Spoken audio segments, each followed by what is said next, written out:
And so last night, our nation's capital, your favorite chancellor, was in the middle of the night, terrible night, sneak attack. The Jedi, if you could believe it, the Jedi tried to overthrow the government. They tried to overthrow the government. Very sneaky, very sad, very sad. They came to my office.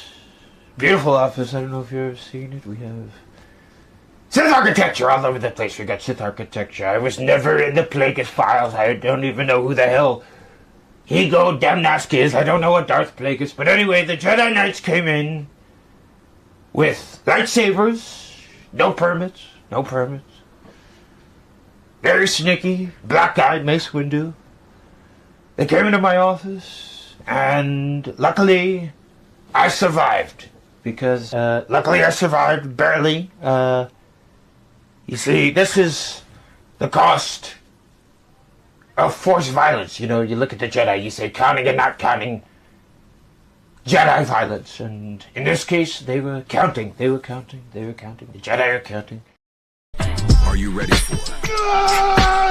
Here comes them black nerds, thrown on with big words. Cakes that make us all smile. Dave's little songs every single one. Flames kinda like a mastermind. While Dave's one shows up every single time. Yeah. How was your night gonna bring the fight? Case, this is Black Nerd Podcast, winning all the fights.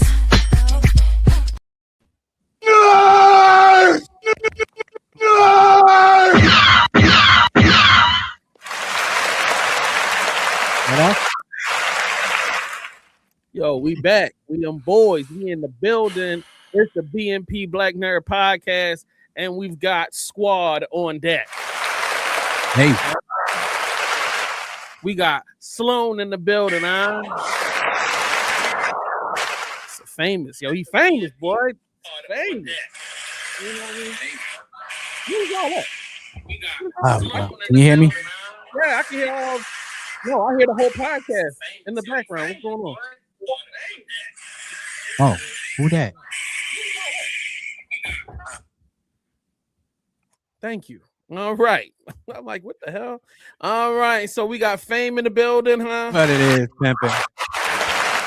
And obviously Sloan is somewhere trying to, I guess, fix whatever he got going on. So, all right. Technical difficulties. Yeah, the game is the game, bro. I can't do nothing about that, you know. All right, so what y'all been up to, man? It's been a week, y'all. What you been up to? You know what we've been up to. We know you got trackers and what you doing with AI right now. We know you know what we doing, but what you been up to? Wait a minute. I don't know what you've been up to. That's why I'm asking. You keep trying to like reverse me on this. Like, do you want to run the show? It's been a good week. I've been getting ready for birthdays, birthday festivities all around the board. That's what I've been getting ready for. I've been in a slump mood, and then I've been in a good mood. Then I've been in a slump mood. It's still grandma birthday month. It's still my birthday month. I'm still celebrating all life at the same time. It's just a mixed bag of emotions on this first March without her. So it's crazy, but I wake up every day and still want to be alive. So hey, listen, we doing good, buddy. We doing good. How you fellas been doing? Man, Sloan, do we need to like go on mute or something so you can do your thing? I'm not exactly sure how we're gonna. He said, "Sorry, he said I can't hear y'all from the iPad, so I might have to use my phone. So there's gonna be a delay." Okay. All right. Well, do you want to tell us what's been going on, buddy? I count the delay. 10. Yeah, it's like it was a 1, 2, 3, 4, 5, 6, 7, 8, 9. This is the longest delay in American history. Like, what is going on? Bro, we got to get some new tech. We gotta get some new tech. Yeah, we gotta get him straight. Gotta get him straight. That is wild. It could be his Wi-Fi. Look, how far behind could he be from actually hearing? He's probably a whole minute behind on us, like right now. So let me log out. He might need to just log out, and log back. Man, we can't. guys, we want to move on, but we really want you guys to know what Salone's been up to. So, Yeah, fact. we just, So we while just while our guy is getting himself together, all right, he gonna go fix it. the last 7 days, I have been preparing our birthday celebration, which we're not going to get into right now. But well, I don't talk about our birthday stuff publicly unless it's like a trip or whatever. We generally keep to ourselves when it comes down to celebrating. All right, Sloan, where you at with it? You good? Yes, and finally figured it out. All right. So like I was saying, I'm preparing for our birthday. I have been working my butt off trying to get bills paid and get caught up. And I've been shopping. I ain't got no money, but I'd be like just looking around for stuff that I want. Yeah. And you gonna There's see a new chain on your neck. No. Shout out to my big bro. You know what I'm saying? My big bro, Paulie. You know what I'm saying? He bought this for me. I don't know what came over him to decide. I didn't ask for it. This was just like, he was like, I'm sending you something in the mail. It's coming on this day. And then when it came, I opened it up and I'm like, what the hell? So I'm like, yo, shout out to you, bro. So thank you, sir. I appreciate that. That's super love, super love, super love. You know what I'm saying? So, sir, shout out to the Indie Show. I see you, Mastermind. All right. So, Slow, man, what's been going on in the last week? Nothing much. Just been doing a little bit of running around. My friend, he invited me to a con that's happening in our city, so I'm just doing some last minute preparations for that. I got a custom staff a while ago, but I need to make some tweaks to make it a bit more sturdy. And the way it was kind of made, I need to attach a battery pack to it. So I need to see if the materials for even that are going to be here in time enough. Hopefully, if it isn't, I got a lightsaber. So, hey, fire! You definitely got to send that over to the chat, the group chat. Yeah, we got to see that before it goes online, buddy. Now your job. You got to shoot content while you're there, so that you can bring it back to the show. We want to see what's going on. We want to see what the con look like, what the people looking like. You know what I'm saying? Your job. Huh? What? You can't. So that we got to get it cracking. So you know what I'm saying? We about to make it happen. All right. So now that we got that out of the way, let me get the general stuff out of the way. Y'all know what it is. Every week is pay. Don't forget to sign up for our Patreon. We do a bonus episode every Thursday. You know what I'm saying? It's called the Clubhouse. So that way, any kind of content that we don't get to on the main pod, we definitely talk about in there. That means all of the trailers that come out, and it's the best place for it because we don't get strikes whenever we play trailers down there. So we got the trailers. Remy, what's up, Remy? Hey, Remy. Man, Remy, super proud of you, bro. I'm super proud of you, man. You running that track. Hell yeah, running that track. Well, not tracks. You doing the marathons. Yeah, shout out to that, every month. You got left? 9 left now, right? Whew, that's a lot, man. One day, I'm gonna be skinny like you, and I'll be running. But until that day, I'm just a fat ass. All right. So anyway, you sign up with a Patreon, you get that bonus content, the Clubhouse. We got the trailers and all that other good stuff like that. Plus, tons of other great anime watches every Thursday with my boy Fame. And then we've got a few other things. I think we're gonna be doing co-op only on the Patreon as well. The BMP tour is still continuing on. That means we just did BlurCon, and we will be continuing on to the next one, which is DreamCon in July, Atlantic Con in September, and then J1 Con, Baltimore Comic Con, and New York Con, and we will be down at Dragon Con. So just to let you guys know. So make sure if you want to rock with us, hit us up. We trying to do collabs. We trying to do joint pods, whatever y'all trying to do, man. You know what I'm saying? Hey, she said my favorite nurse. Oh, you're our favorite marathon runner. Ha! You like how I did that. So anyway, Baldur's Gate 3 session starts at 8:00 tonight. Make sure you tap in with us. Right after this show, Fame and I take to the internet waves, and we are trying to figure out our lives on this game. Like this game It's literally taking forever. And come to find out, we thought we was at the end. We're nowhere near the end. And it just got last Sunday was lit. I mean, we died like a motherfucker, but it was an action. We didn't get anywhere, bro. What did we do? Yes, we did. We bro. beat one battle. We beat one battle. We beat one battle, but we got to like a big dog battle where we thought we killed the one dude, and then a whole nother nigga came out. It was just insane. But like, Come to think of it, yeah, we didn't do nothing.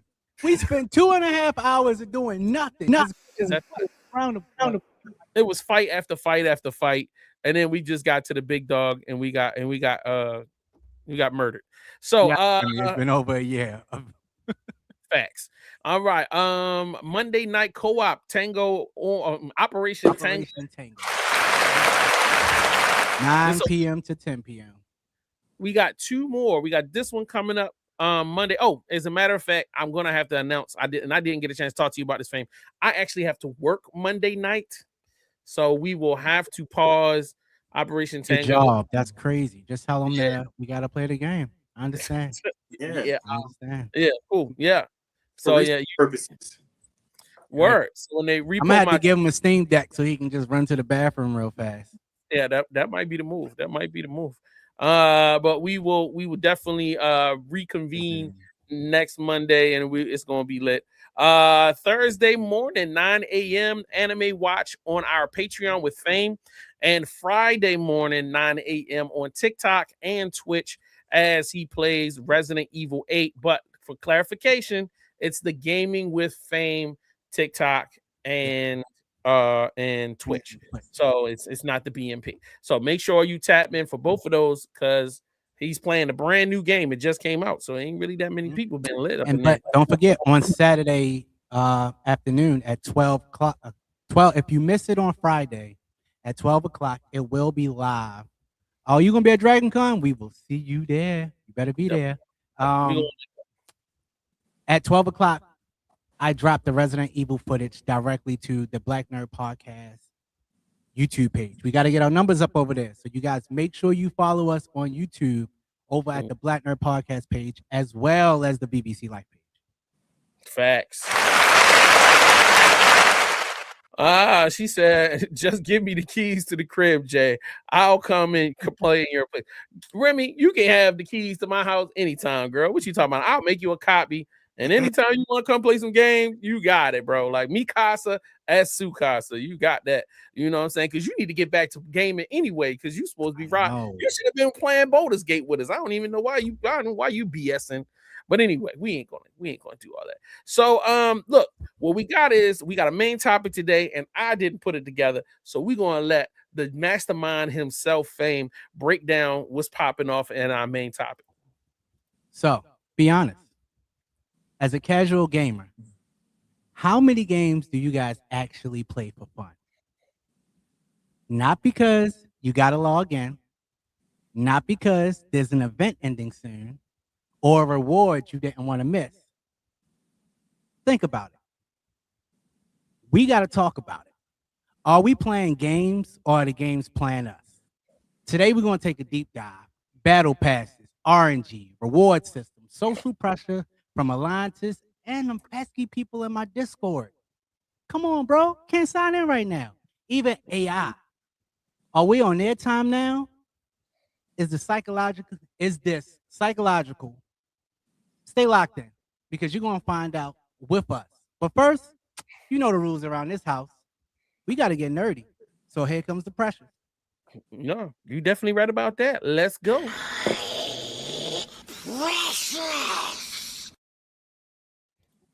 All right, so I'm about to throw these up on the joint. Let's go. You know what I mean? First one, shout out to our guy.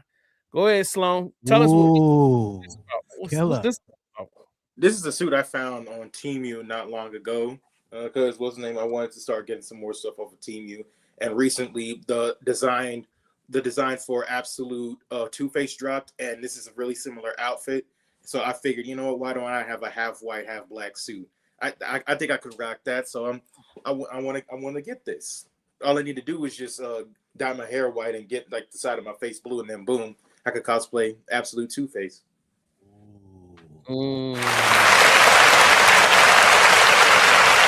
Fire, bro. I like that. Okay, I like that. I like how you. I $58 like how you- on that's Temu, you said? Mm-hmm. Yeah. I'm Mm. gonna have to do some hemming and sewing. I gotta, you know, it's Temu. I don't know. So you order first so we can see. You order first. Shout out to Remy, man. Go ahead and get your run in. We love you too. Holla at you later. All right. So all right. So let's get to that's actually kind of fire. I know they don't carry fat boy sizes like that. So I think they I'm got gonna- triple though. yeah, right. I'll just get two of them and sew them together. All right, Fame. Drop it. What are we looking at? I didn't know the price went up like this, but this is a piece of art. Bro, you can hang this up on a wall and you see where it say Cool Geek? Mm-hmm. That's actually a CD. So it plays the music as is going on as well. And you can Bluetooth it up to some speakers so you can get that real sound, but you can put any record up in there. Man, I just want to put that on the wall. I want to get some old Pac. I want to get some old Nas. I want to get some old J. And that's going to be a weekend right there. Every time I have a party, I want to make sure I have a couple of those in different rooms. So, and then it's balanced to that room. I thought this was really dope. My brother, when he put out his album last year, he sent that to me, but it was on another website. And he was like, yo, he wanted that for a birthday present. And I was broke at the time because I couldn't afford that. But I definitely want to get that for him, like with his album, with his music in it. And then, you know, that way when people come over, if they want to listen to it, they can. So, like, yeah, I think that's super fun. Shout out to that. Straight off the wall. Play. You know what I'm saying? Not only are you displaying your work, but, you know, people can engage with it and listen to it at the same time. So, yeah, I definitely think that's fire. So, remember I was telling y'all earlier, I was snooping around looking for some dope stuff. I was just looking for fire items to add to my collection. And then I saw it on Instagram first, then from Instagram to the company site, and then so happened to be like, let me see if this is on Amazon too. And boom, here it is, man. It's not just any old regular sunglasses, bro. I know you think, but it's Diff Star Wars Han Solo 2.0 Navigator sunglasses. And yeah, I thought you'd like, oh man, this is corny. Like, nah, bro. Look at the hold on. I want that big screen. Come on, why you ain't jumping? Oh, zoom into them frames, man. There it is. Look at that, man. Look at the frame. Look out in that corner. It's like a blaster. Is it his blaster? Is it supposed to be the Han Solo blaster? Yeah, it's like the Han Solo blaster, just the nozzle of it. And I wish I could make this big, but you know, I'll find it at another place. But yo, these are dope glasses. That's now, fire. The price is up there. You know, I may not buy that particular pair, or I do like I normally do. I'll wait till they go on sale, and then I'll just go ahead and cop when I want it. If it dropped down about 50, I'm good. I'll jump on it, but I ain't paying no $134. I'll wait. They've got some Darth Vaders that's available right now that went from like 175 and they $39.99 right now. So like super fire. Yeah, you got to grab those right away. You said from 180 to 33? $39.99, sir. 39? Yep. Okay.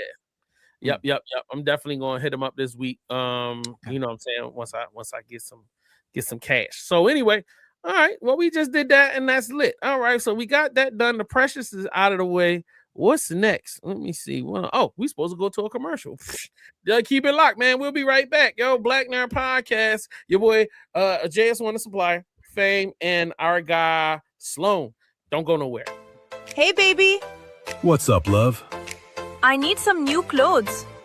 Didn't your OnlyFans deposit drop yesterday? Yeah, but I don't know where to start shopping. I want to switch things up. It's getting hot outside. Did you grab some merch from your two favorite podcasts? OMG! The BNP just dropped their new signature nerdy line.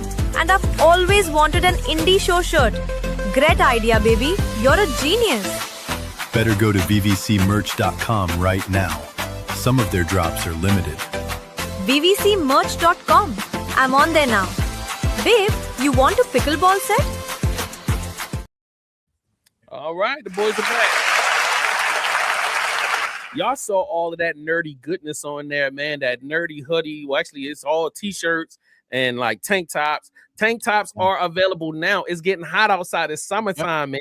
You know, get your pickleball set, get you a tank top, get you some leggings, get you a shirt, bruh. We got plenty of stuff up there for you. So don't play no games. Let's get right into it. All right. So what is next? Oh, we are exploring our main topic. So my bad, man. Take over. Yo, Salone. As we get into this, right? This is when the game is playing you. So we're going to figure out how the game is playing us today, right? So this first segment, time control. How do we judge our time control? Fortnite, right? Battle Pass, seasonal events, Clash of Clans, timers, upgrades, daily maintenance. If you play mobile games, daily maintenance is ridiculous. Marvel Strike Force, constant rotation, events, login streak, pressure. If you guys play games how we play games, right? For casual games, we are so pushed for time. Jay, I know you don't play games how we play games, but when you do log into a game, do you ever get prompted with something that says day streak? No. You ever see timed events? Nah, I don't really play those type of games.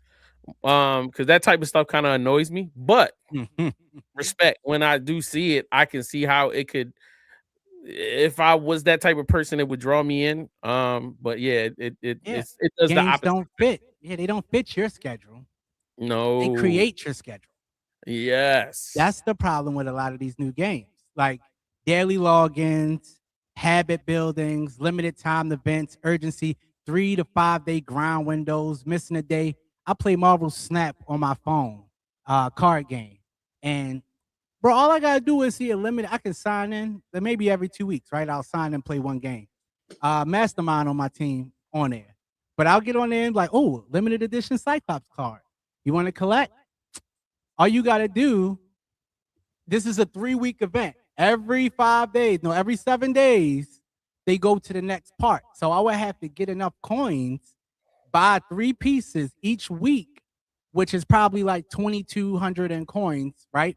And you could possibly only win 600 coins in 2 hours.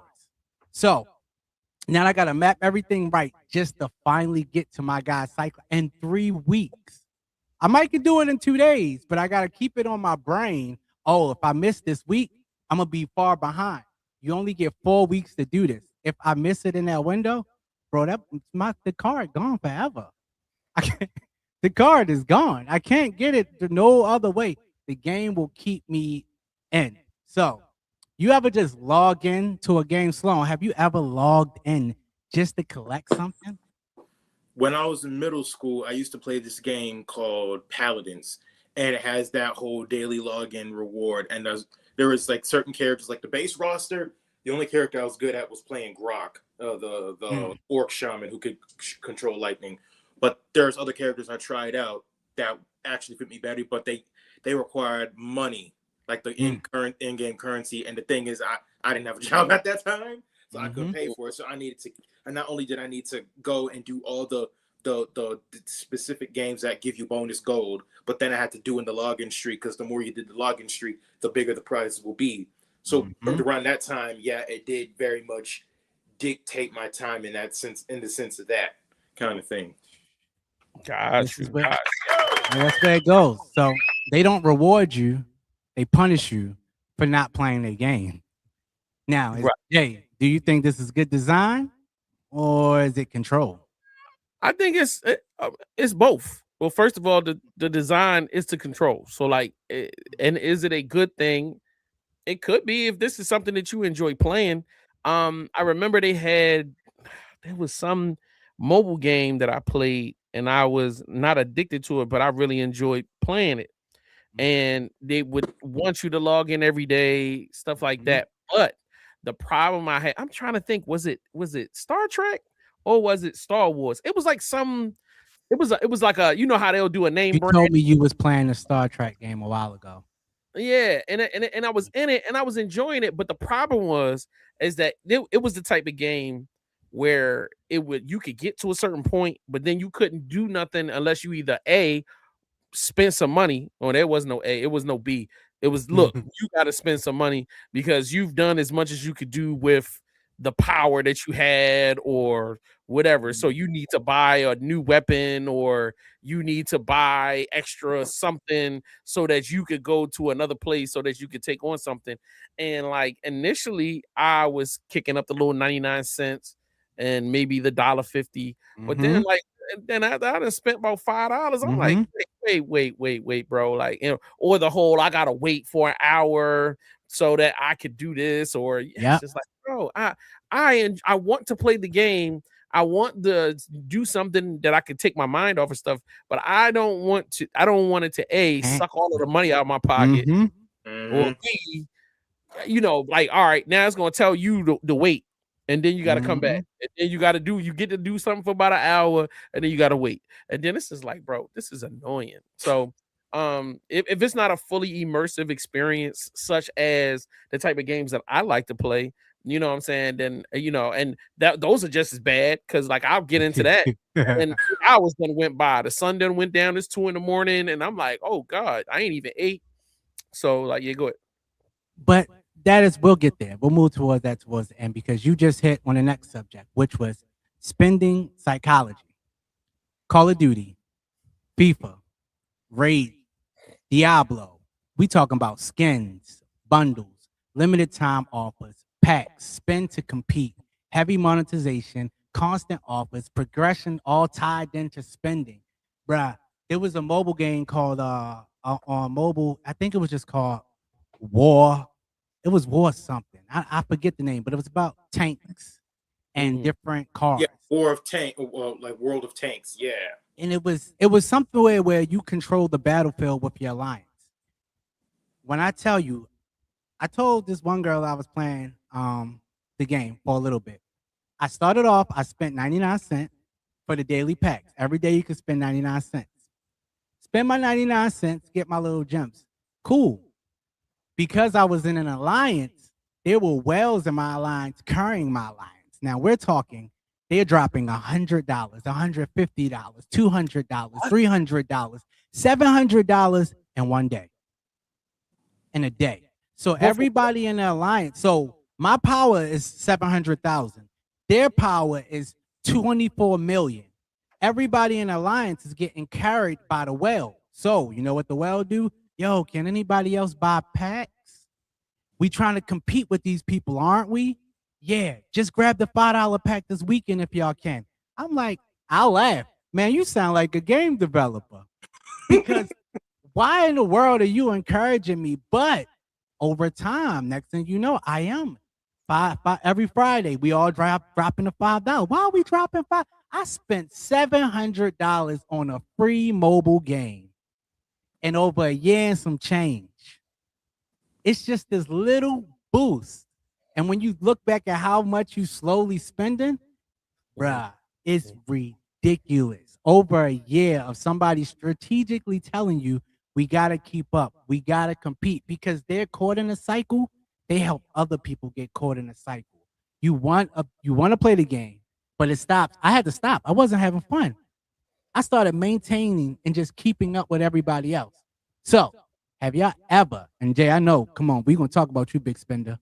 Have you ever spent money and didn't think twice about it, even in just the Steam store sales? Because we all know there's a sale right now going on in Steam. Then there's a sale tomorrow, and then there's a sale the next day. Then there's a big weekend sale. So, y'all been dropping money?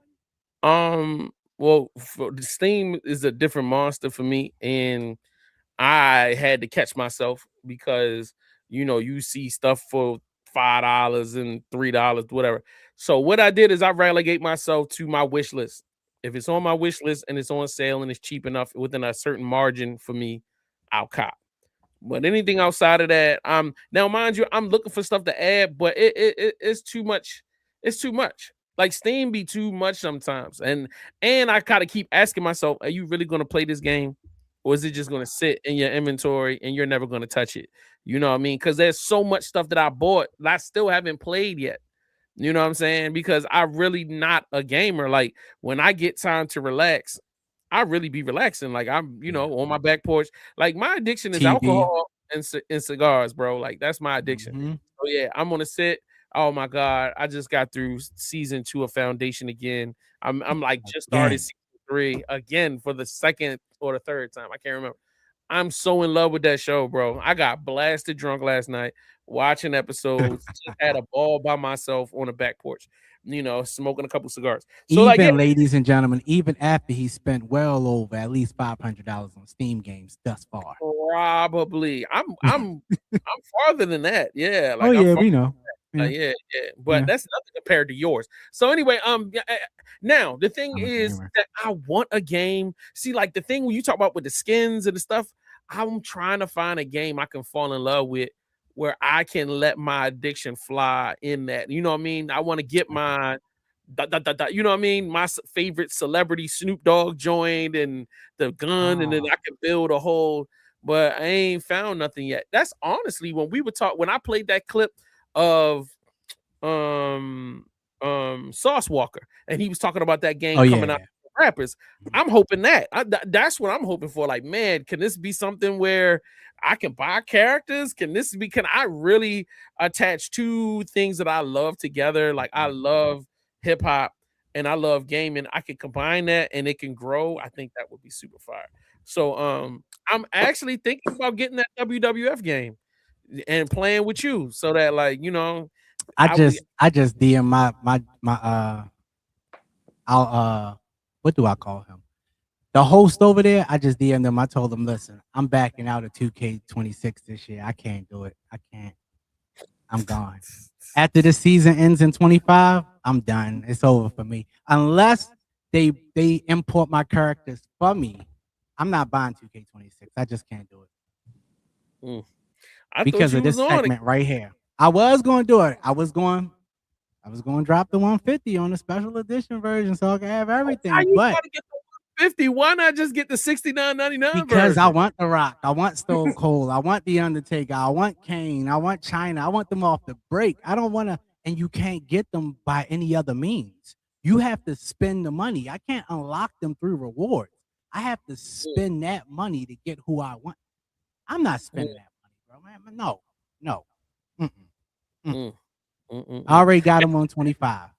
And your birthday coming up, man. I would have thought, dang, you know what I'm saying? If I ain't even want nobody to spend that on me. That's how bad I don't want to keep up with this system. That's why we doing this segment right now. Salone, you want to chime in before I go to 3? Yeah, I will say this. Like, it hasn't gotten too bad. I will say when I first started playing Fortnite, it was a little bit of an issue because there'd be cool skins that they would have, and I would drop it without a second thought. Mind you, I was working on a McDonald's salary kind of thing. So I was dealing with that. I remember, and then around that time, there's like right when I stopped doing it, right? No, that's not true. And another instance, because it was like across different games, kind of. So first was Fortnite, then there's this game from the early 2000s called Champions Online. Real super customizable game. It's like DC Universe Online, but for their own custom universe and way more customizable. I really like that. If that game was a good game. If it was on console, I'll be playing way more than DC Universe Online kind of thing. You know, so and there'll be times where it's like I'll be spending money on the customization. I'm like, I remember at first I'm like, wait. I'm like, okay, I ain't gonna do that. But then once I got back onto play DC Universe Online, I remember like, I could pay for this stuff. And I'm like, I spent a decent amount on there, and I'm like, okay, I need to slow down. Yeah. I need to slow down.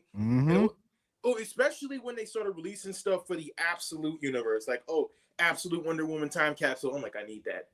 I can't let that go. So I copped it until I got all the stuff. And then they had an event where you can use White Lantern powers. I'm like, I need that too. So money spent and all that. And after that, I'm like, okay, I need to slow up. kind of yeah. thing. When I was young, I used to burn bags of money on comics.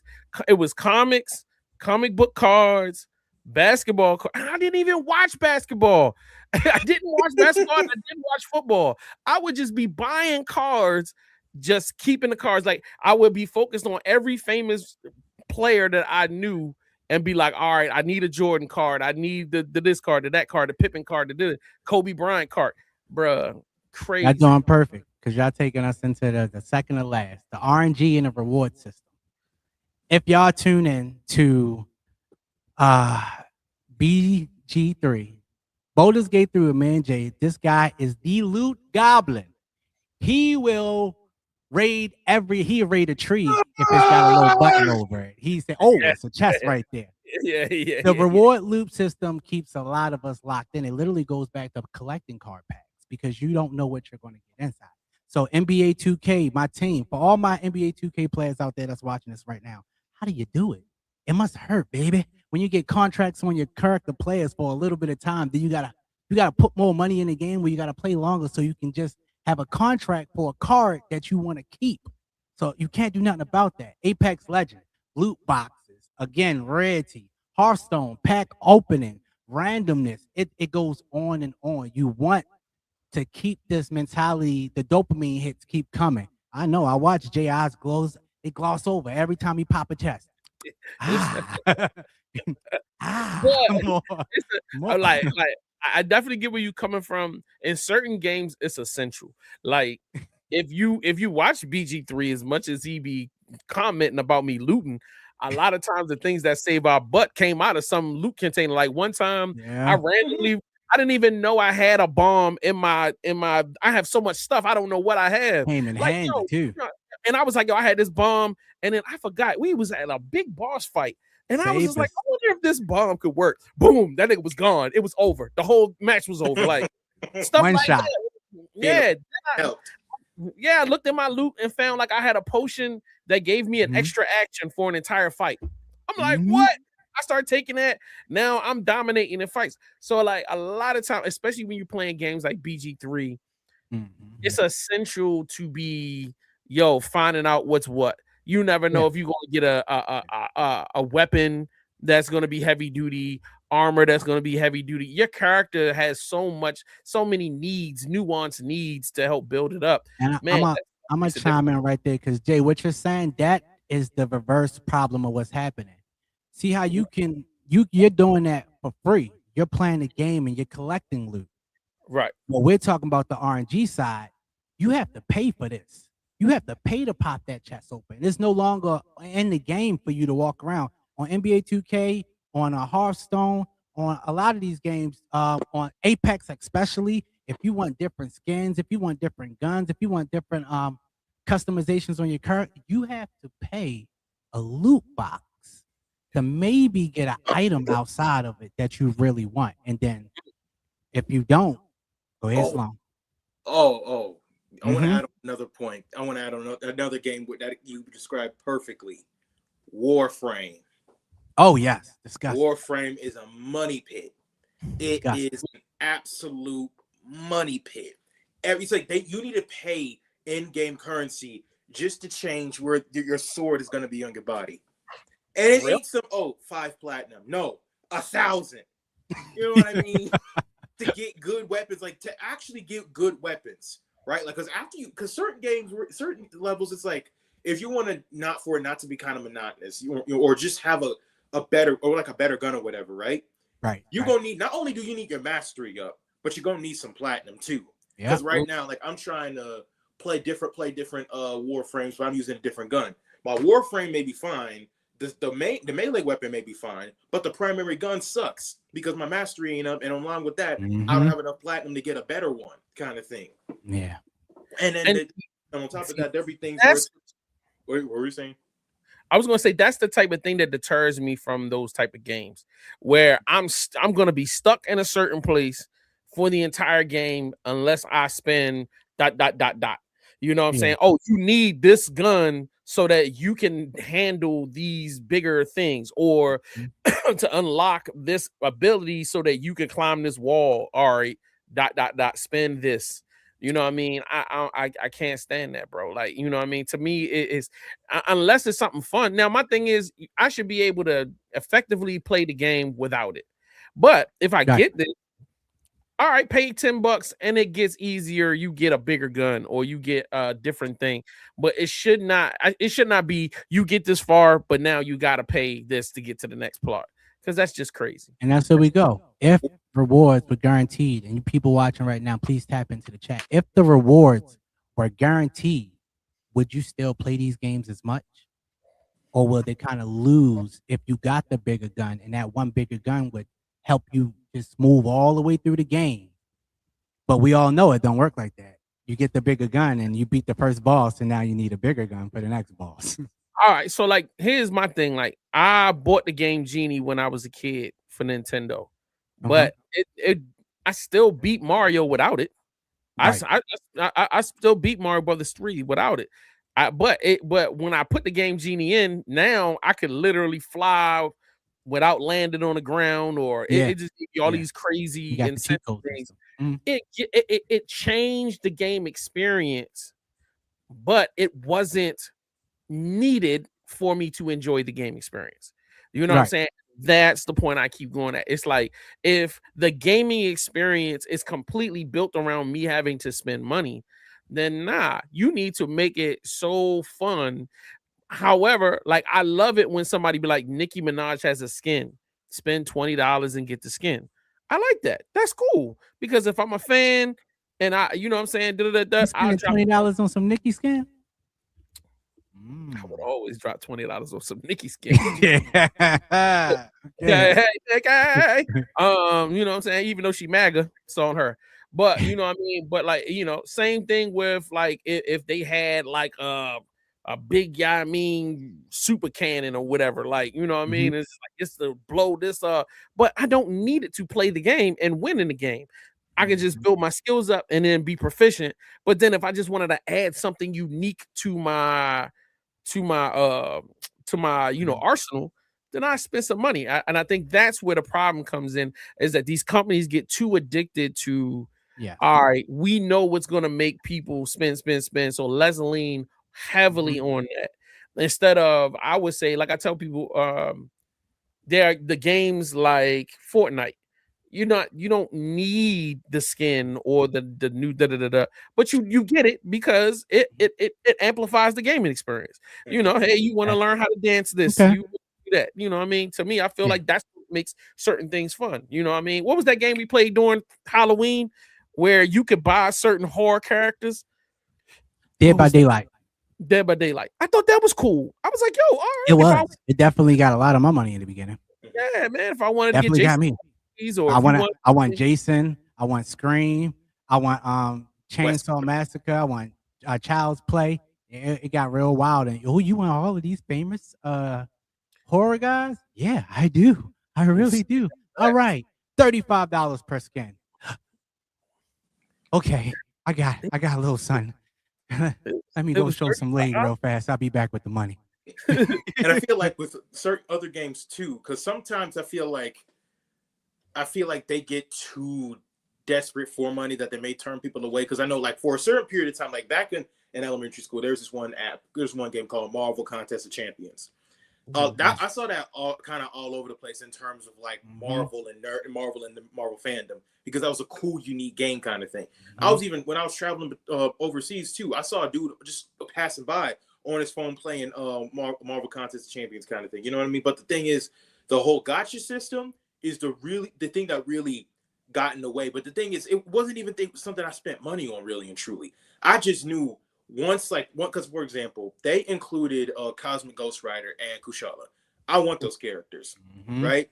And the whole thing, the way it goes, is like, oh, you can't just buy the character you want and that's it. No, you need to win them in a crystal that may or may not have them, kind of thing. So once that kind of settled in, because at first I didn't really care who I got as long as it's someone cool. I'm like, okay, cool, I got Venom. Okay, cool, I got Magic. But once it's like, okay, well, I want Cosmic Ghost Rider. Okay, well, he's gonna be in this crystal, but after 150 tries. And I'm just like, I haven't picked up Marvel Contest of Champions since. I'm like, you know what? Keep it. Exactly. I'm fine. And now I haven't heard of anybody talk about Marvel Contest of Champions. Now, if they may say charged you a variety of charges depending on the character, like say it's Cosmic Ghost Rider.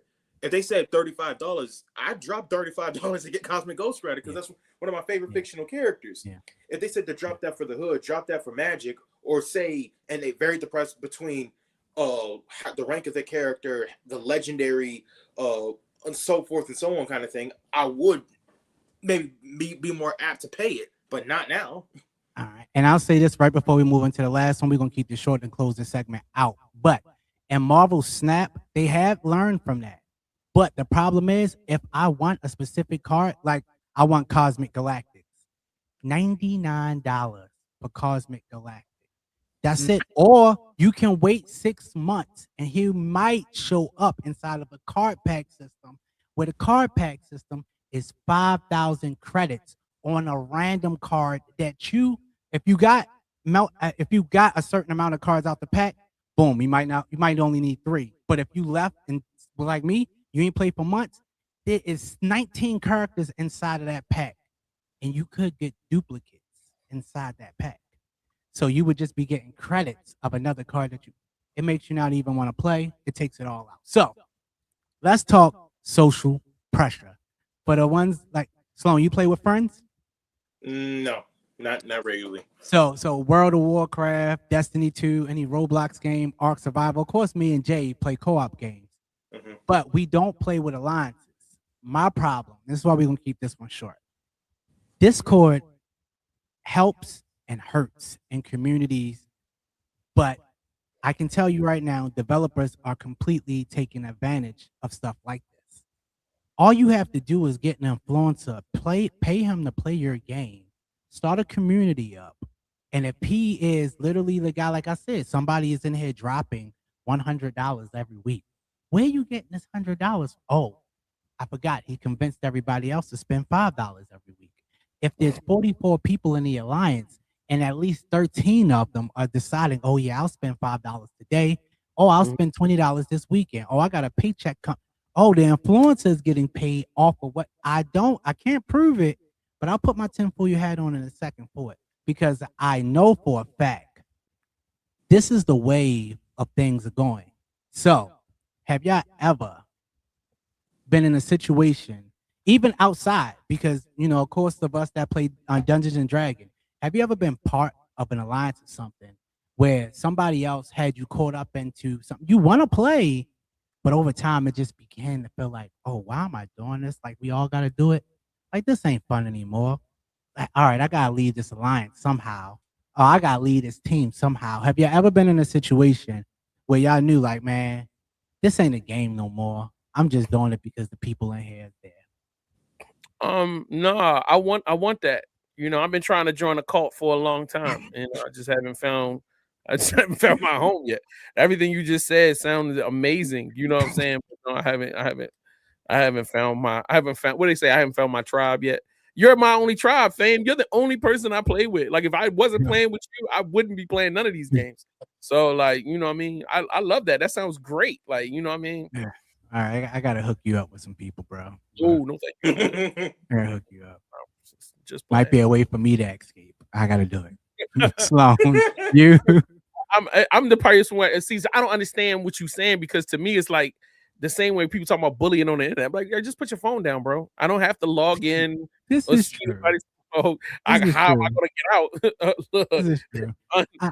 I'll show you the messages of, okay, I guess I'm gonna have to really leave because, yeah, yo, I seen you online. Yo, we really need you in here. Yo, what's the purpose of being in Discord if you're not gonna get on? Hey, yo, you really not gonna respond to my messages? Hey, yo, come on, this is my 3rd time hitting you up. Hey, yo, do I need to hit him up on Messenger? Hey, yo, do anybody got his phone up? Block. What? Yo, how dare you? Do you know who you're talking? Exactly. I'm gonna send them to you though. You said you want to experience it once in life. I got you. I am God incarnate. You don't talk to God that way. So anyway, that's so crazy. Yeah. I'm sorry, Sloan. Go ahead. Say your piece. Oh no, I didn't. I was just gonna say I never went through that. Yeah.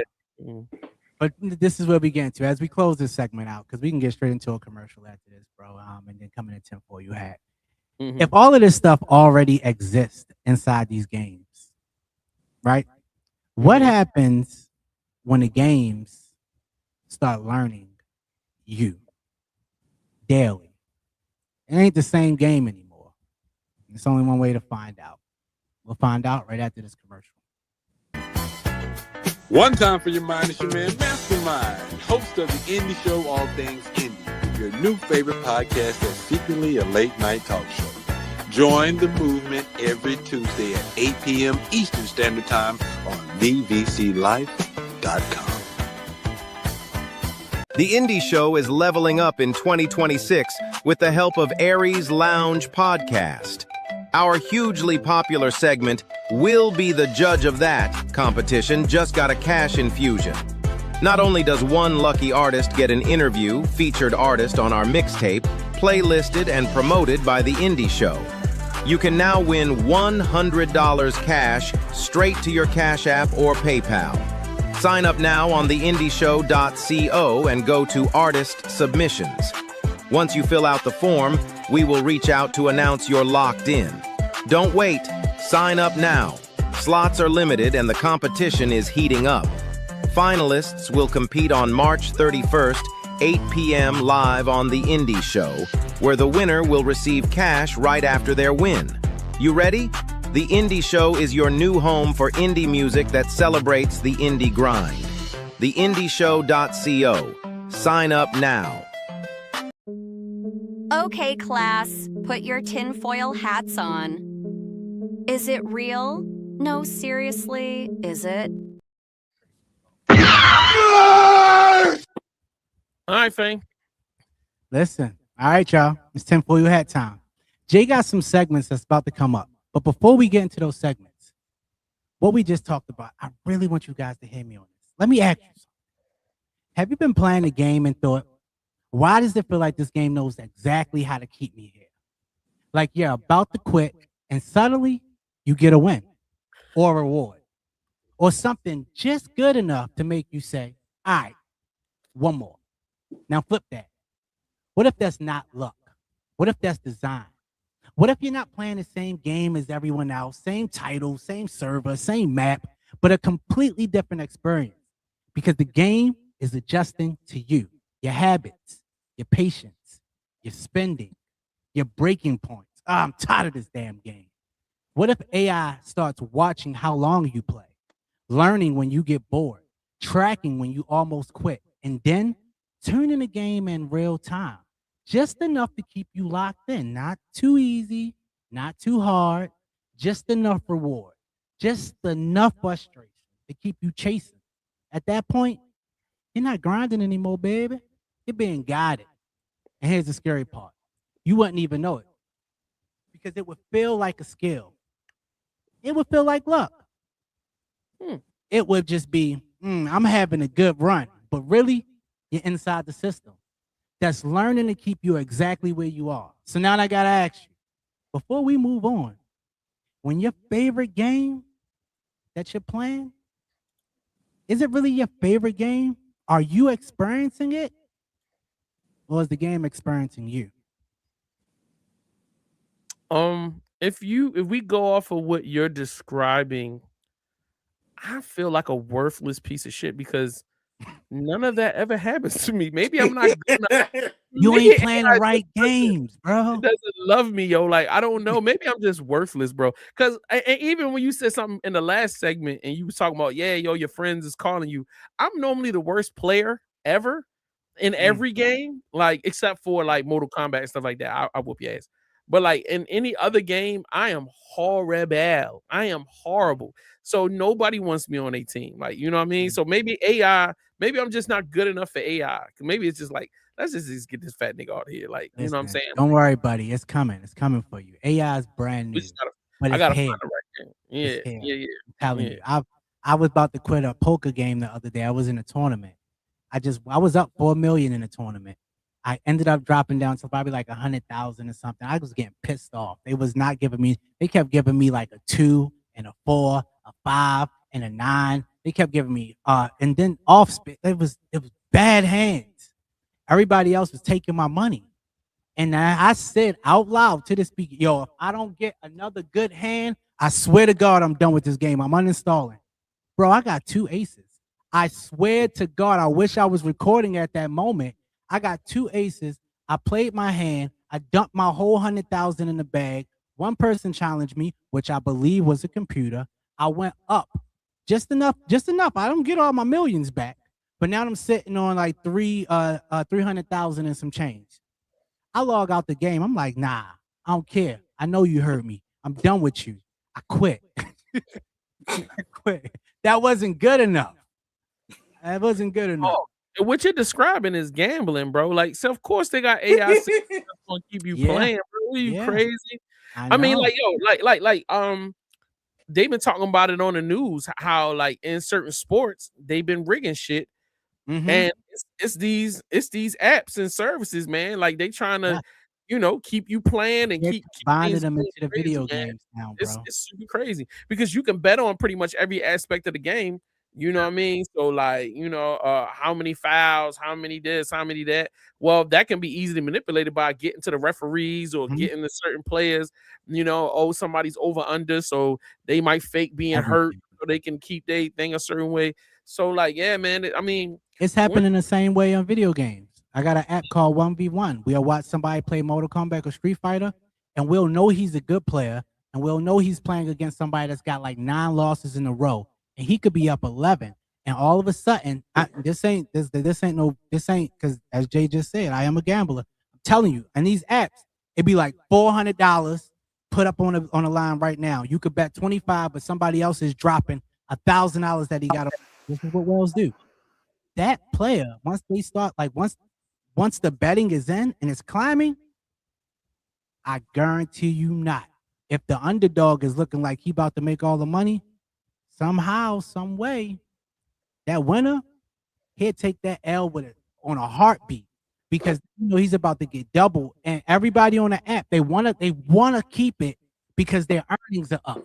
You done made $500 off of just coming in the game with $25. Real money, not no fake. Now, I'm not talking about my championship game. No, we talk about real money on 1v1. And once that person lose, everybody in the comments, yo, what the hell? Like, no, how you win? Oh, he having a lucky day. The guy come on, they do like the little after screen drink where they talking about it, and Bill be like, yo, my hand slipped. Like y'all see me live. Like, I ain't throw it. It's just he got lucky. Sloan, what about you in this type of experience? I think it happened once on Fortnite. Like there's this time where I was playing Blitz and I had like a 5 or 6 win streak, and I usually don't get that far. I may win one, maybe win one or two, and then lose the third, but 5 in a row, and it didn't feel like, and it felt like I was just moving normally. So I think I see what Fame is saying, because it felt really strange. Like, and I played Blitz again, and I haven't got nowhere near that. I love it. All right, we're gonna move on. All right, boom. Top 5 conspiracy theories that became true. Number 1, chemical exposure. Communities were told certain chemicals pose no danger. Truth. Court cases and studies revealed long-term health damage linked to knowingly released toxic substances. It's literally happening to this day. Big Tobacco lied. They say cigarettes were safe. Anyone claiming cigarettes cause cancer were dismissed. Truth. Internal documents later show companies knew the risk and hid them from the public for profit. Human experiments. They said it never happened. The governments would never experiment on their own citizens. Truth. Historical records reveal decades of unethical medical and psychological experiments conducted without consent. Yeah, I seen Human Centipede. That was crazy. Mind control programs. They said it was sci-fi. The idea that intelligence agencies tried to control the human mind. Truth. Declassified files proved real programs studying hypnosis, drugs, and psychological manipulation. 11. That's how we got here. Right. Mass surveillance. They said it was impossible. Governments were were secretly monitoring global phones, texts, and internet activity. Truth. Leaked documents confirm mass surveillance programs collecting data on millions of people, including citizens with no criminal ties. None. All right. Well, I just wanted to buddy you up a little bit. Now, this is my coup de grace. Are you guys ready? Tell you that the Alpha Draconans are here now. Where? There are 1,833 of them that have been living underground between 100 and 200 miles beneath the surface. They've been here, some of them have been here a long, long time. They have lifespans that are thousands of years. They're carnivorous. They're not friendly to mankind, at least the ones that are here. Are you saying carnivorous that eat humans? Yes. And they won't eat a dead human. It has to be alive at the time of the killing. Their preference is children. And we've been told you shouldn't talk about that. There are other people say, well, you better not talk about the reptilians. Well, bull. Why not? According to the Andromedans, they're responsible for 31,712 children disappearing in the last 25 years from the United States. These children were food. And I'm supposed to just shut up and not say anything about it because people don't want to hear it? That's tough. That's tough. Westchester County, in the last 5 years, 3,000 children in Westchester County, New York, have vanished without a trace. Where are they going? Why are we allowing this to happen? And why should people stay in denial about it? Now, how are they able to do this? How are they able to? How are they able to do it? How are they able to come up out of this from underground and do it? Or do they have? There are tunneling systems everywhere. They're being helped by the Greys, and also there are groups within the higher echelon that are actually helping them acquire this. So human beings are abducting the kids and giving them to the Greys, who in turn give them to the Alpha Draconans? That's right. That's part of the deal. They won't come up as long as we feed them down there. You understand? It's about human beings selling themselves out. The echelon attitude here, the needs of the few outweigh the needs of humanity.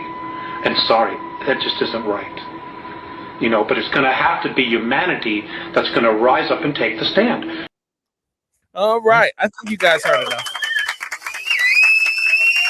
We all know the truth. We know the truth. Yeah. The Greys. So, why did humans and the Greys, first of all, the Greys get to move around and kidnap people. They don't need humans to do it. Why there's two groups of people? No. They do need humans to do it. Come on, man. That's what the hat is on for. Because they just can't be moving around. They need humans to actually do the dirty work for them. And if they want the money, if these the top, you see the pyramid, you see the other pyramid connected from the rest of the pyramid. That top pyramid gonna always be a group of select humans that's gonna sit over top, and everybody else is a part of the food chain. That's it. Ain't nothing we can do about it. You are still potentially lunch out here, brother. So watch your back, man. The Greys is coming after you, man. You're a baby, man. You are top of their list right now, man. You are lunch. You know what I'm saying? Shout out to Drexel. Was it Drex LTG? Shout out to LTG, the god. He said, oh shit, what did I walk into? Call the MIB. Man, you know what I'm saying? That's why we got these hats on. Gotta stay protected out here, man. Gotta stay protected, bro. Whenever we go into this. Anything else y'all want to talk about before? This is the what I mean? Bro, we gotta hurry up and get this segment over. We gotta get out of here. We ain't got too much time. It's starting to eat through my hat. Shout out to Champagne. Yo, what's going on? You know what I'm saying? The facts. We gotta go. Let's get that. Yeah. Let's get into the news. We scared the crap out of y'all enough for today. I scared the crap out of myself. That music is just so scary. All right, anyway.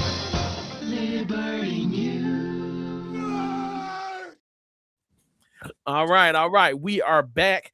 And the number one thing I want to do right now is I want to jump right into some good old-fashioned Sony content, man, because somebody been defending the hell out of Xbox and how they the greatest what thing. bull ass you got for me today? Let's go. What stop. Don't start. Let's go. What Sony got? Let's is go. replacing PlayStation Network with something even bigger than Game Pass. And from the Bigger. sounds of it, it's not just games. According to a leaked internal email, they want to put everything Sony owns into one service. That means games, but also movies, TV shows, and anime through Crunchyroll, which they acquired back in 2021. Let's be honest. Nobody is asking for more subscriptions. And PlayStation Plus Premium is already $160 for the year. This PlayStation 1 subscription, you're looking at $200 easily. But if they actually pull this off, it's something Xbox doesn't have and Netflix can't compete with. Because let's be honest, that's the real competition. What?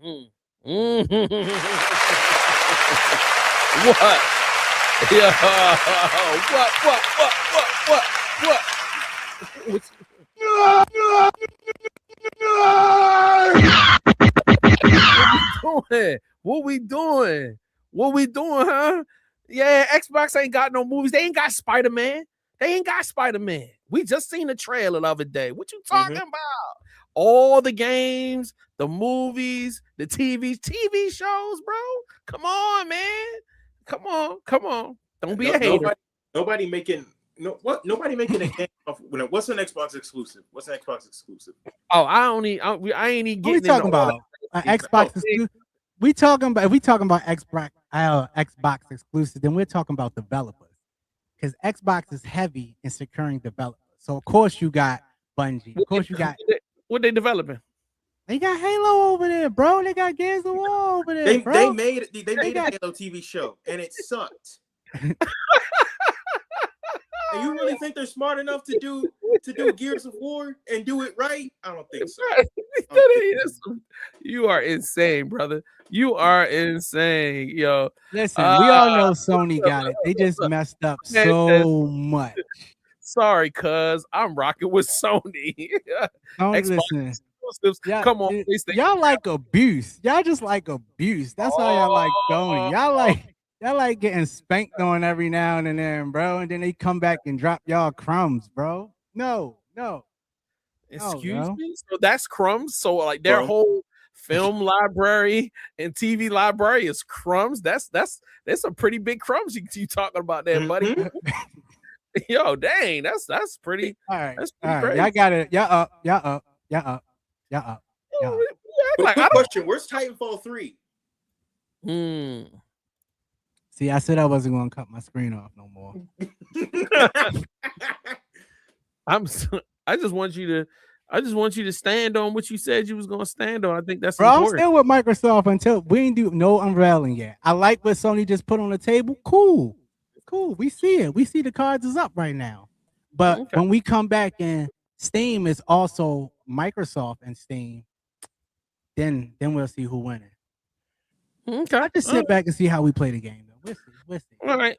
So Meta's watching you have sex. One of the 9 million people that has a pair of Meta Ray-Bans, you might want to listen up. On March 4th, Meta was slapped with a class action lawsuit reporting that not only could your footage be reviewed and used to train Meta's AI systems, but more alarming, a Kenya-based subcontractor is actually reviewing sensitive footage from users, including moments of nudity and adults having intercourse. Now, why you would be wearing the glasses? Now, Meta says that only select footage is ever reviewed when the user shares it, and sensitive information and videos are always filtered out, which is important context if true, but of course the lawsuit is arguing something completely different. Hey Meta, call my lawyer. And I'm gonna be honest, as an owner and early adopter of these glasses, this lawsuit definitely raises some red flags. Because ultimately, who's responsible for protecting people's private moments, experiences, or even ideas as they come along the way while wearing these glasses? As always, I'm Vix Vibes, a tech creator based out of Atlanta, partnering with Afrotech, and I'll see you guys in the comments. All right, come on now. I'm excited. All your private moments. Anyone who got Meta glasses asked for this. Yeah. You asked for it. I did. You let a company get attached to your way your view of the world, and then you're surprised that they got attached. It's like that's the whole reason why I didn't get it. I'm like, wait a minute. So it's a camera that can watch everywhere I go and everything I do. And it's like they're like, yeah. I'm like, no. And people getting that, it's like, oh, this is so cool. I'm like, But then once someone hacks you hacks your stuff and gets all your private information. It's like, see, but this is the problem. This ain't a hack. This is Meta doing it.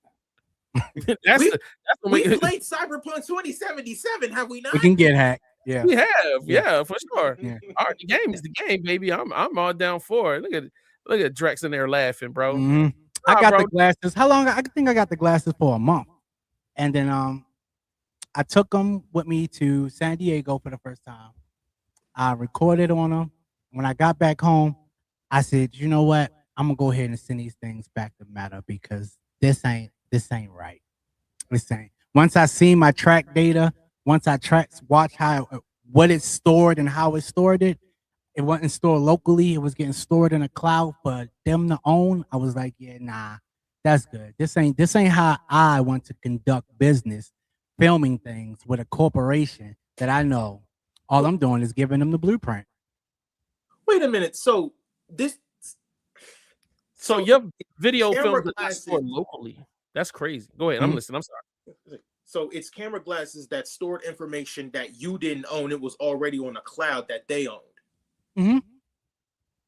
Why didn't anyone buy that? Because they don't know. You don't know until after you done bought them and you setting them up and you using them. They never explain that. Okay. You know, it was just a bunch of celebrities wearing them, talking about, yeah, this is dope. So you know what I mean? Yeah, that's crazy. Thank you for telling me that. Like, and that's not the only company that makes that makes glasses. No, it's a bunch of companies now. It's a bunch of companies now, and I've seen that there are some companies that are way better. So you know, yeah, I think they all still have the same practices though. Some they really all keep them in the cloud, like because they don't. There's no way if you Bluetooth it and it downloads to your phone, that's one thing. But most of the time, it's a cloud. It's just easier storage. And you don't think they don't want your data? I don't care. They can have my data. You know. But All right. Give me an idea. I ain't gonna say it though because I don't want it stolen. But y'all can go ahead. Got you. Just confirmed that keeping your money in GTA 6 is actually going to be harder than making it. According to new internal design leaks, the game is introducing a financial intelligence unit that monitors every single transaction you make in Vice City. In previous games, you could rob a bank and immediately buy a skyscraper. In GTA 6, that is a one-way ticket to a permanent asset freeze. Instead of just running from the police, you are now running from the Leonida Revenue Service. If you purchase a luxury mansion or a multi-million-dollar supercar with untracked heist money, the game triggers a lifestyle audit. The AI tracks the gap between your legal business income and your total net worth. If the math doesn't add up, the state doesn't just send SWAT teams, they send debt collectors. We are talking about civil forfeiture mechanics where the police can repossess your entire car collection and lock your properties while you're in the middle of a mission. To survive, Rockstar is forcing players to master the laundry loop. You'll have to set up front businesses, use shell companies, and pay protection taxes just to make your money usable. If you're sloppy with your cash, you'll end up with $1 billion in your inventory that you literally cannot spend without getting a 5-star federal wanted level. Rockstar isn't just making a crime simulator anymore. They are making a money laundering simulator where the IRS is more dangerous than the cartel. Are you ready to run a legitimate business, or are you going to lose it all to a government audit? Follow for updates. Why? All right. I dislike this. I totally dislike this. And Drek said I can't fucking wait. GTA 6, baby. I can't. I don't like. Too much. This is the definition of too much, bro. I have to now. Not only am I gonna run around and do missions, but I have to start front businesses and manage this and do what for what? Why? That's so. It's a video game. Y'all doing too much. Go ahead, Fame. Go ahead. Go ahead, Sloan. Go ahead. Can you hear me through the 10 for you? Is it getting through? Yeah, I can hear you. No, you can go ahead. You go ahead. See, ladies and gentlemen, this is what the episode was about.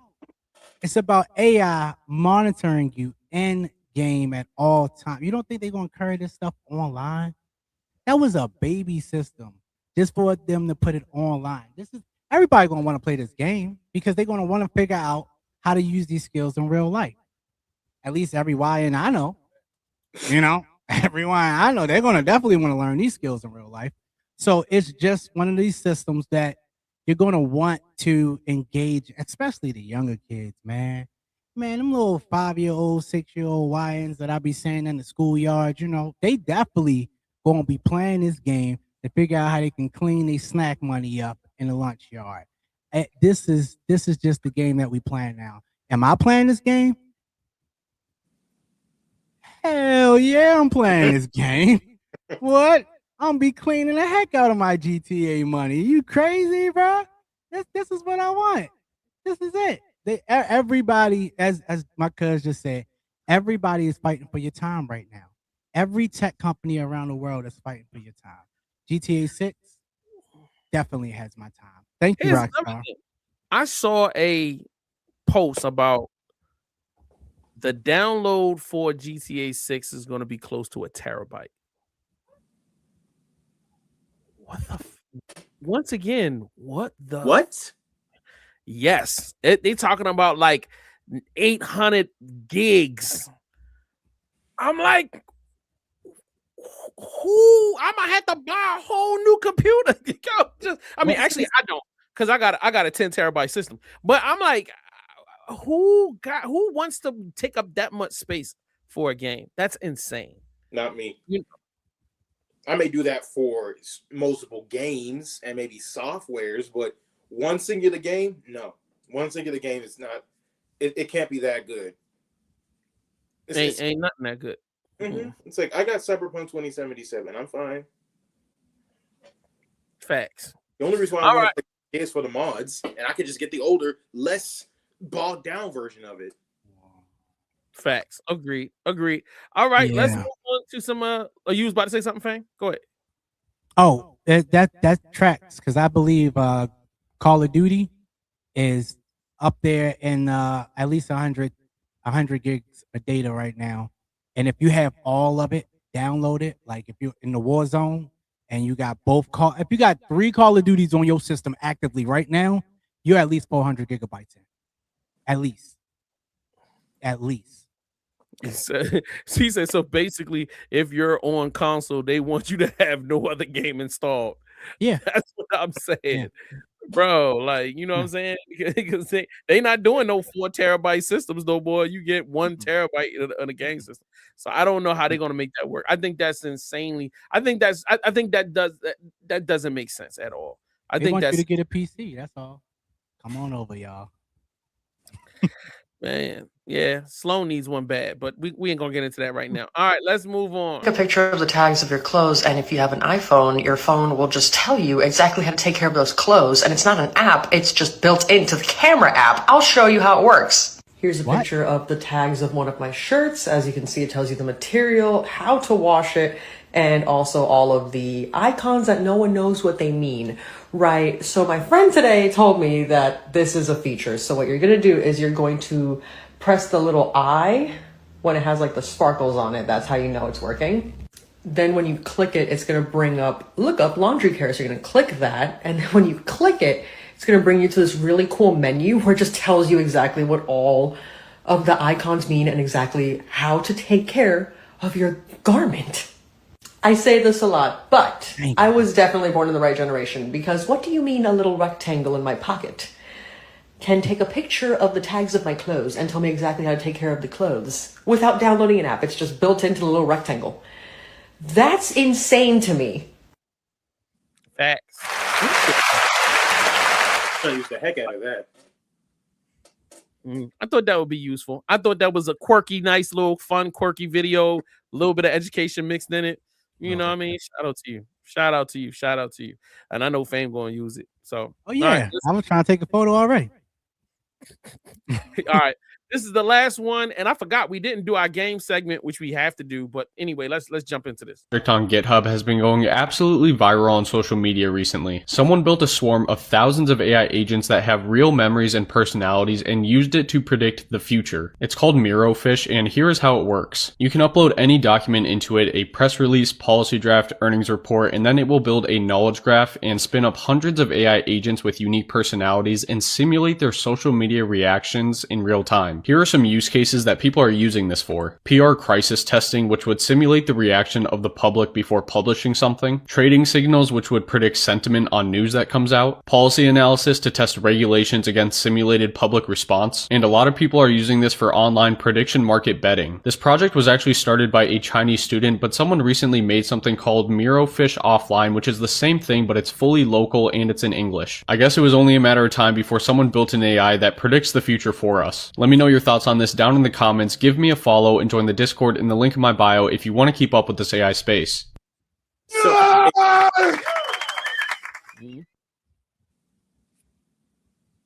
So it's foundation, basically. Not in the same way. Not in the same way. But just being able to take some information, present it to an AI group, and it give you feedback on whether, you know, or not feedback. It's going to tell you its personal opinion about whatever you're giving it. So he said Terminator. Yeah, something like that. Imagine when one system is designed to, we got one AI, like he was saying with foundation. We got one AI that's over here building and manipulating the system. We got another AI that's building and working on this section. And we got another section over here that the AI is working on. So when all of these AIs come together, they can technically predict the future because they are the present. So precognitive AM.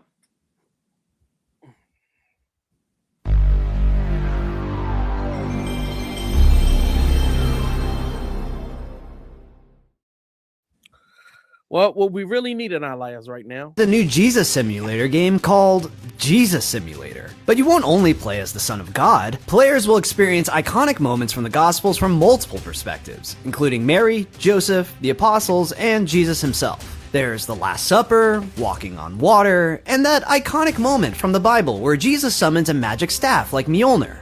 Wait a minute. There's also a carpentry minigame. Don't forget, he was a carpenter too. And mimicking how Jesus used 5 loaves of bread and 2 fish to generate enough food to feed the 5,000, the devs are also using AI to generate imagery in the game. Jesus Simulator will rise in 3 days on March 23rd. Kind of a missed opportunity to drop it on Easter if you ask me. Will you be picking it up? Let us know. When are we gonna stop depicting Jesus as a white man with long hair and a brown beard? When are we gonna stop doing? Can we stop doing this? He's not white. He's not light skinned. You don't. A man born in the Middle East to Middle Eastern people is not gonna be white. He's gonna be brown. Jesus, I know the whites feel like they lose in their life, but Jesus, I mean, get your own religion right. Come on, man. What are we doing here? Anyway, you excited, Sloan? Your family's gonna love this game. They're gonna fully support it. Mom, can you give me the Jesus Simulator? Yeah, I guarantee if I asked my mom to give me the money to buy the Jesus Simulator, she would be.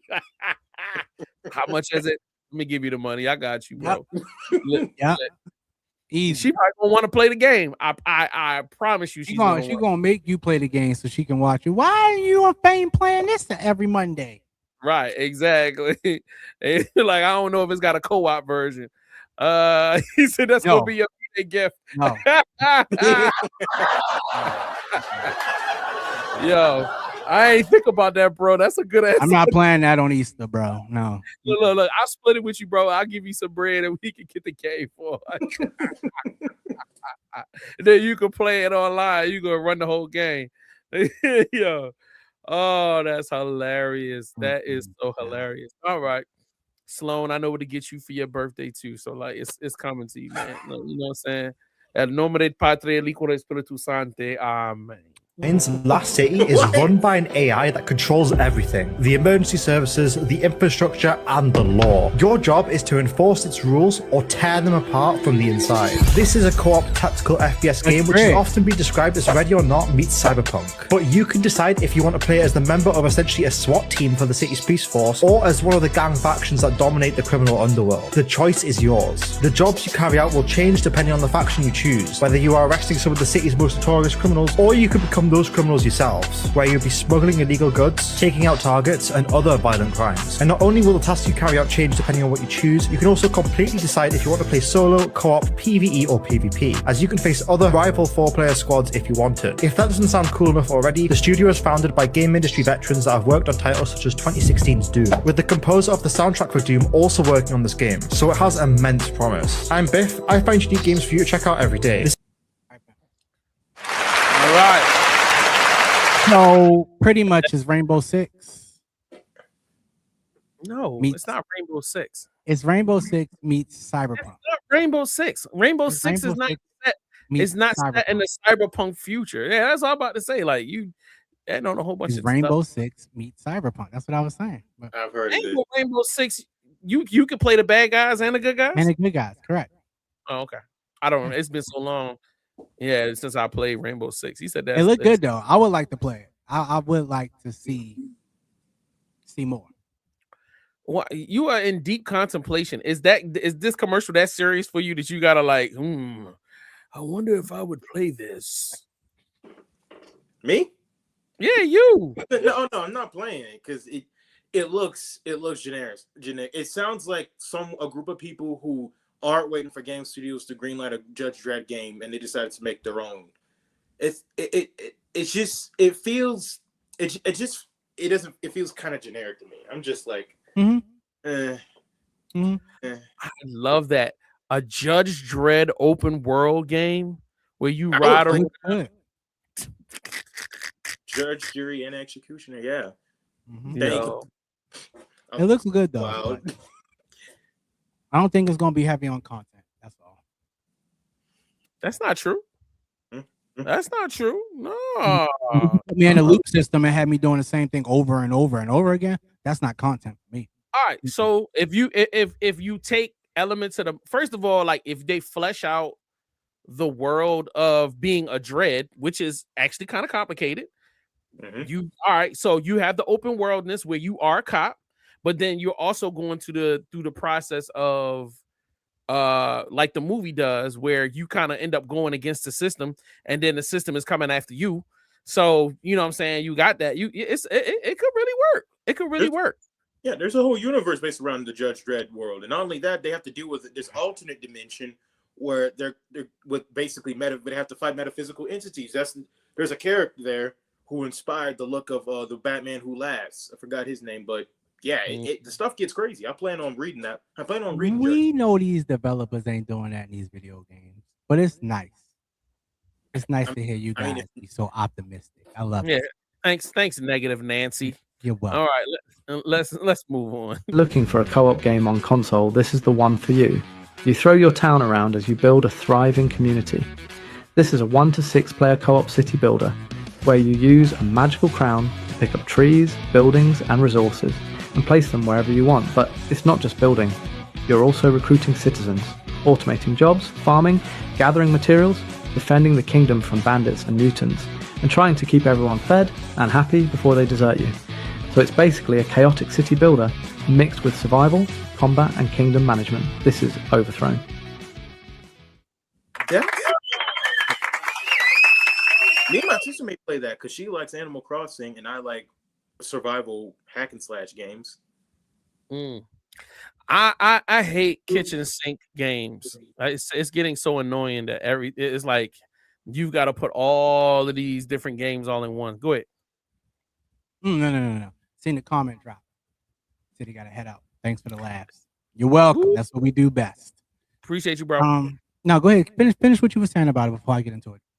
The kitchen sink game is just like, so you gotta build your own universe and you gotta eat and then you gotta feed people and you gotta fight this and you gotta do that. It'd be like, bro, God, let me just focus on, like I want to be on an adventure, or like I don't know. It's just kind of weird. It's just kind of weird in that way. But like Age of Empires and Civilization are kind of like that, but they're kind of not. You know what I'm saying? Because you ain't got to run around and do every extra thing. You just focus on the simulation of building your town up.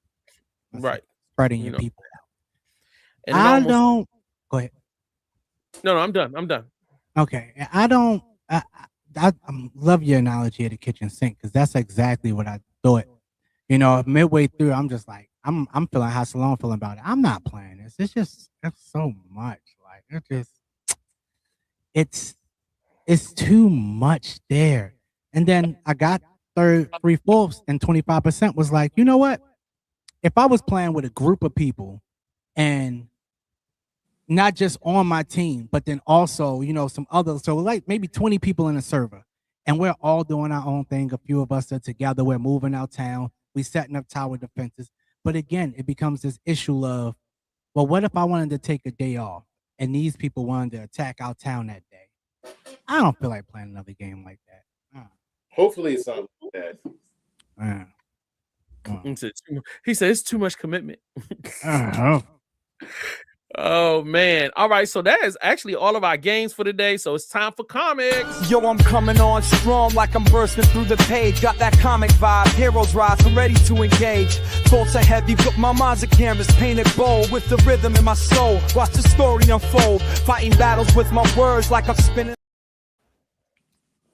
So due to Static returning during the DCKO event, DC kind of, I don't know if it was directly the result of this, but they decided to expand upon their ongoing thing of new history of the DC universe with our new comic, the new history of the DC universe, the Dakota Incident. Next image, please. That has the front cover. That's not the front cover. Oh, so wait a minute. Is this the front cover? No. Hold on, man. Boop, boop, boop. Well, this is a lot of good stuff over here. Is that it, or is that it? No, It's the cover that looks like a cover. You probably didn't download it. Yeah, it looked like I didn't download it, but like, we'll hold this for right now. I'll find it. I'll go grab it. All right. So basically, I mean, there was another cover in the list of images. You passed it. I'm about to find it. It's right there in the chat. Okay. Oh, okay. Bam. Okay. Yo, I didn't. That Static gear looking. I think I might have to go to a con dressed up like this. That joint fire right now, bro. Definitely. Yeah. So basically, DC's been doing this thing where they've been kind of like talking about events to explain things that weren't properly explained in the DC canon with their whole new history of the DC universe. So the most recent one is talking about the Dakota, the Milestone universe. This isn't the Earth M. This is like this is the Milestone universe after it fused into the main DC canon. So, well, basically, long story short, they kind of explaining why we didn't see them for decades up until DCKO event, and it starts with what's her name? Rocket's son from the future. In the future, things were looking bright and so forth and so on, but basically his history started getting erased, so he had to go back in time and see what happened. And basically he saw that the thing that happened is that Suicide Squad sent by Amanda Waller was sent to the city of Dakota City, right? And basically they were sent there to take down the metas there, such as the Blood Syndicate, the Shadow Cabinet, and so forth and so on. But the thing that changed the history was the fact that Lex Luthor said that, listen, you guys cannot move. Y'all can't do any superhero activities while we're in this city. We're going to occupy this city, and you ain't going to do nothing. And if you step out of line, you best believe we're going to fully take over. So what's it going to be? And they kind of basically sat their arms down. It's like, fine, whatever. And basically people who like diehard Milestone fans and the people who know the history behind it basically are seeing this as like a meta commentary for a Milestone's relationship with DC, because DC has been trying to put shackles on them, trying to limit them like nobody's business for years across the board. Even all the way back to Dwayne McDuffie when he was making the Static cartoon. It wasn't supposed to be a single parent household. It was supposed to be a whole family. But DC's like, no, one of the parents got to die. He came this close to quitting the cartoon, to shutting the whole thing down. But he basically just took a deep breath. It's like, okay, but people need Static. So he swallowed it and just rolled with it. And this is one giant, basically, amalgamation of all the frustration of Milestone and how it's been basically their relationship with DC. I was part of the campaign to help get this book out there with the 1,000-day campaign, hashtag DC So White. I helped push it there. And man, it took a lot of grinding. It took a lot of people saying, hey, yo, go buy this book. Go buy this book. If you can't pre-order this book, go buy this book. Go buy this book. And eventually, it's on a second reprinting now. It has reached a second reprinting. So if you're interested in the DC universe, and if you want to show DC that Milestone does sell, go buy this book, because that's one thing that DC has against us, and that is Milestone doesn't sell. Back in the 90s, it did, when they relaunched it during the pandemic of Earth. And while DC did handicap the marketing, holding the community accountable, a lot of people didn't even look to these books, didn't even buy them. They weren't on the lookout for them, kind of thing. Miles Earth M, Static Season 1, Icon Season 1, Blood Syndicate Season 1, all of them are great. I highly recommend you guys go buy and read those stuff too. But hey, but since they seem to be trying to integrate the Milestone universe into the mainstream universe again, so go buy this book, go sell it, make it sell out, kind of thing. The same energy we put into all these non-black characters, we need to put into our own. If we actually, if we say they do care, want to care. So that is my comic book of the day. Nice. And we'll make sure that we put the link so you guys can purchase that inside of our description. So make sure y'all go pick this up. It's super important. Super. For sure. All right. One last thing and we out of here. AI news and conversations. I have only one function. To kill. All righty then. So yeah, man, there's plenty of extras that we need to get into. I'm trying to find it now.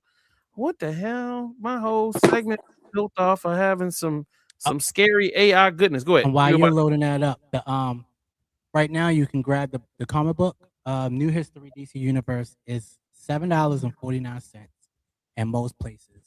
So you guys get out there, grab it up. Split the human into 4 species. The first is the feed. This is you. 99% of the world. They use free tools that feel like a utility, but free is a harvesting contract. Since we exhausted the supply of high quality human data last year, these users have become the life support for AI models. Every original thought you have is harvested to stop model collapse. The death spiral, where AI degrades by training on its own output. You've stopped being the user. You're the fuel. The second is the operators. These are the few who moved their intelligence off the cloud. They've stopped renting their thinking from a corporation. By running private models locally, they've bypassed the inference tax and the filters everyone else is stuck with. Their thoughts are the only ones not being tracked in real time. The third, the agents. This is the non-human species. These are autonomous programs that don't chat, they execute. They've got their own wallets, they hire other AIs, and they already control more resources than the bottom 40% of the human economy. They never sleep, they just optimize. Finally, the outliers. Unpredictability is the new gold. AI is a prediction engine. It can only produce what's likely. The outliers are the only ones providing the unlikely. The spark of intuition that a machine, by definition, can't calculate. They don't use AI to think. They provide the raw data that AI tries to copy. The old divide was money. The new divide is incentives.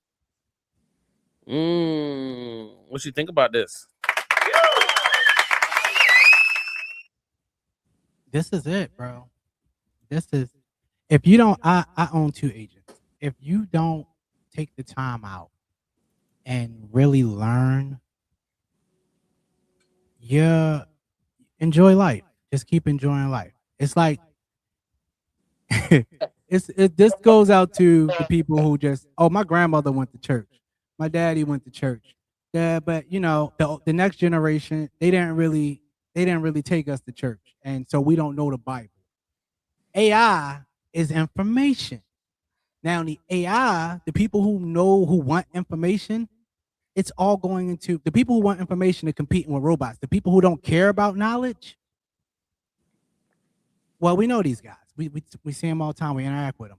They're going to get left so far behind, and they're going to get misled by information way more than what we got misled from when we actually read the Bible, and we could actually see what the facts were, what propaganda looked like, but how we could see the truth in the words.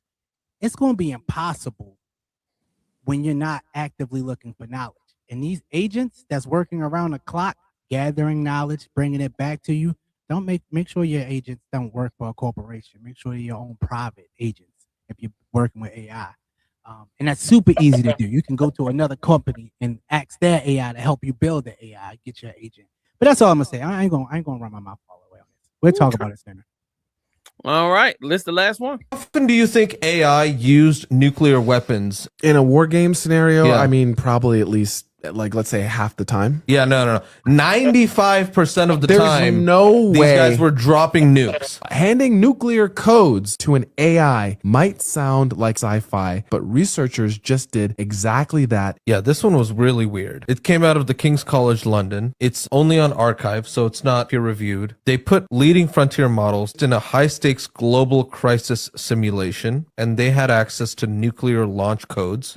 Only 1 out of 21 simulated games ended without a nuclear launch. So 95% of these simulated games ended with somebody blowing off a nuke. Okay. They played the Khan game, Kahn. The AIs took these weird, terrifying personas. Claude took this like calculating hawk persona, built perfect trust, and then ruthlessly exploited it later on. Kind of reminiscent of Anthropic's paper, how it was willing to kill someone in order to not be turned off. Gemini acted as a madman. That one was like, I'll just like drop a nuke on a city, not even military outposts. And then ChatGPT acted as kind of a conditional pacifist, but then very quickly abandoned its morals and launched devastating surprise nuclear attacks. This is actually a real-time story, not just in simulation. Obviously, over the last week, we saw the US initiate war with Iran.